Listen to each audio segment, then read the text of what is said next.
자, 윤 정권이 지금 코너에 몰리니까 다양한 방법으로 전방위로 모든 수단을 다 가동하고 있다, 이런 느낌을 받았습니다. 그래서 안 하던 기자와의 일문일답 회견도 했고, 지난 주말께에는 대통령이 직접 취임 2주년 행보라고 청계천 전통시장을 찾아서 불편하지 않으면 자주 오겠다라는 이야기도 했어요. 그래서 취임 2주년 날 전통시장, 그러니까 무교동 식당가에서 김치찌개로 점심을 먹고, 그리고 산책 나온 직장인을 만나고 서대문 영천시장을 들렀다는 거예요. 이런 행보를 하는 것은 이전에 윤석열 정권이 지지율이 굉장히 낮아졌을 때 이런 행보들로 극복이 됐으니까 이번에도 이런 행보로서 극복하겠다, 자, 그런 입장으로 보입니다. 그래서 다양한 친서민 행보를 외형상 시도할 것이다.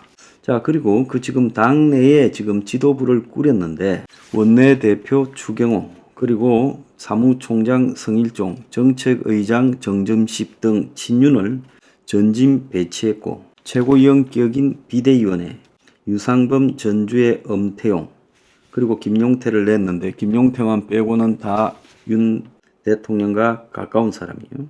자, 그리고 정무비서관의 용산의 뜻을 충실히 반영해오던 하남의 낙선자 이용을 기용했고, 또 정무 2비서관의 김장수, 또 정무 3비서관의 김명년, 다 총선에서 낙천이나 낙선한 사람들을 기용을 했습니다. 다 정치인들이죠. 그래서 지금 보면 가용할 수 있는 친윤 참모들을 당과 용산에 전면 배치를 하고, 또 친서민 행보를 하고 기자회견을 하고, 또 부인 문제에 대해서 사과를 하고, 그러면서 정면으로 돌파를 해보겠다, 이렇게 하는 것 같고, 또 한편으로는 지금 야권과의 이 관계 때문에 총리를 임명하지 않고 가고 있다는 겁니다. 지금 비서실장만 정진석으로 바뀌었지 총리가 지금 임명되지 않고 있지 않습니까? 그러면 총리를 왜 임명하고 있지 않는가에 대해서 지금 여야가 별로 말을 안 하고 있어요. 자, 이재명은 당신이 중립에 있는 사람을 갖다가 추천하면 해주겠다 했는데, 당신이 알아서 해라, 나는 안 하겠다 해봤자 당신 꼴만일 건데 누구 하는지 한번 보겠다, 이런 입장에서 가만히 있고, 윤은 또 굳이 지금 총리 부분을 서둘지 않고 지금 돌아가는 꼴을 좀 보면서 대응하겠다. 그래서 당분간은 그냥 한덕수 총리, 현 총리 체제로 굴러갈 거라고 저는 보고 있습니다. 자, 그런데 야권은 지금 이 행정부의 예산 편성권을 갖다가 무시하는 인생회복자금 25만 원을 1호 법안으로 통과시키겠다고 이야기하고 있고, 또 주말께에 이재명이가 병원에 입원한 사이에 정성호하고 조정식이가 사퇴하고 제 예상대로 추미애에게 지금 국회의장을 밀어주는 것 같아요. 이재명이 뜻인 것 같아요. 이거는 이재명이가 탄핵을 가겠다라는 걸 지금 염두에 두고 추미애를 배치하고 있습니다. 그래서 윤이 자신의 탄핵 공격에 대해서 어떻게 할 거냐. 오늘 아침에 동아일보는 보면요, 최상경 특검하고 김건희 특검 두 개를 밀어붙일 때 이 중에서 야권이 나중에 하나를 양보하고 한 개만 받아라고 하면 어떤 거를 받을 거냐. 자, 윤이 기자회견에서 VIP 경로설에 대해서 직접 질문을 받았지만은 답변을 하지 않았습니다. 최상병 특검까지도 수용할 수 있지만은 여기에도 여러 가지로 불편한 부분이 많지만 결국은 윤이 김건희를 포기할 수 없다라고 볼 때 김건희 특검을 막을고 최상병 특검을 받으려고 할 거다. 그래서 한간에 보면 이재명 측에다가 부부간에 같이 골프도 하자, 이와 경쟁할 사람을 대통령실장에서 배제하겠다라고 말을 한 부분에 대해서 온갖 억측이 난무한다는 거예요. 근데 저도 들은 데가 있는데 비밀 메신저와 관련된 부분은 함성덕 씨가 여러 군데 전화를 해서 그거는 사실이다. 그래서 저쪽에서 아마 이재명이가 이명박이 보고 기자회견을 하라고 시킨 걸로 추정이 된다. 그래서 이명박이가 기자회견을 한국일보에 한다길래 나도 같이 그냥 가는 게 좋을 것 같아서 용산의 허가를 받고 같이 했다. 자, 이렇게 말을 한 걸로 봐요. 또 제가 이 들리는 소식통에 의하면 함성덕은 이재명 측에 이미 줄을 선 거 아닌가라는 그런 이야기도 들려왔습니다. 주말에 들은 이야기예요. 친윤 방탄 비서진을 갖다가 용산에 꾸렸는데, 그리고 자신의 잘못된 정책, 특히 의료개혁 문제에 대해서 후퇴하겠다라는 모습을 보이지 않고 최근에 2,000명 정원을 늘리겠다고 한 근거를 대라고 회의록을 내라고 하니까 지금 공개하지는 않고 그냥 제출했다고만 말하고 있고, 굉장히 궁색한 모습을 보이고 있고, 의료개혁 문제도 고집을 하면서 지금 방어만 하고 있는 양상으로 수세에 몰리고 있어요. 자, 이런 상황에서 결국 이 비선 매니저라든지 이런 건이 지금 다시 재발할 때 한번 어떤 모양이 될 건가 생각을 좀 해볼 필요가 있어요. 전체적으로 윤 지지율은 지금 매우 아슬아슬한 상황입니다. 조금 전에 오늘 놓은 걸 보면 지금 리얼미터 조사에서는 30.6이 나왔어요.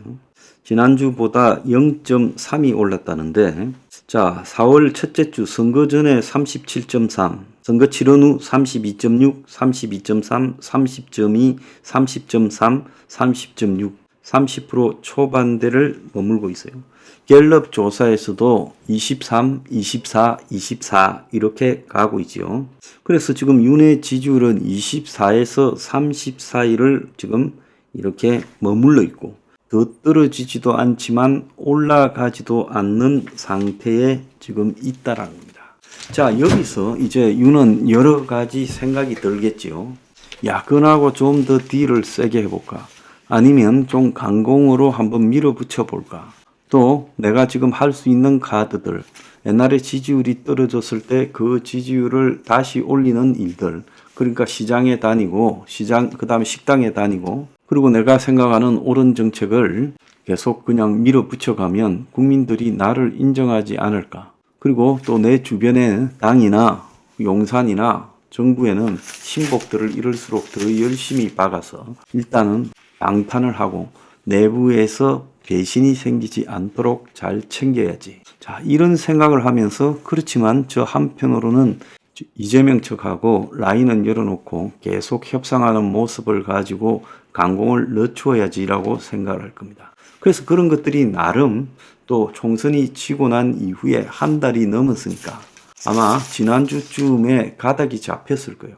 그래서 기자회견도 그 일환이고, 김치찌개 점심, 청계천, 그리고 재래시장 방문 이런 것들도 그 일환일 거라고 보이고, 자, 어려운 문제는 시끄러워졌으니까 소극적으로 대응하자라는 것도 그 일환일 거라고 보여요.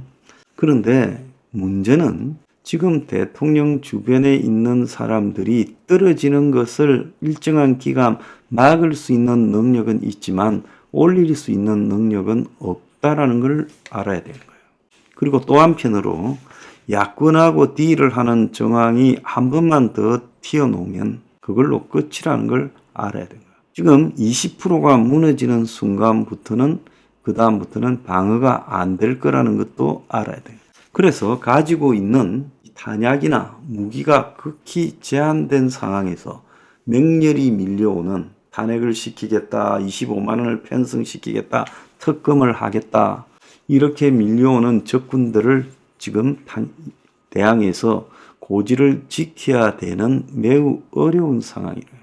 자, 이 어려운 상황에서 우군이 더 생기는 것이, 지원이 더 발생하는 것이 싸움을 이기는 길인데, 싸움을 이기는 길은 지금까지 윤이 했던 행동과 반대로 그야말로 다수의 서민을 향한 과감한 사회개혁을 가는 길인데 안 할 거라고 보여요.